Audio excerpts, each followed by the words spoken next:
অনেক মা ছেলের প্রশ্ন করে, আমি তোরে এত কষ্ট করে লালন পালন করলাম, আর বিয়ে করার পরে বউ তোর আপন হয়ে গেল। এরকম একটা কমন প্রশ্ন আছে না নাই?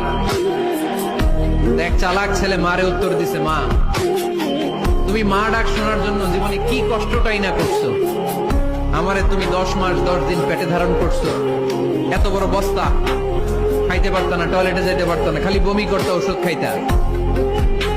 10 মাস পেটে ধারণ করলা, 2 বছর দুধ খাওয়াইলা, আমার পেশাব পায়খানা পরিষ্কার করলা।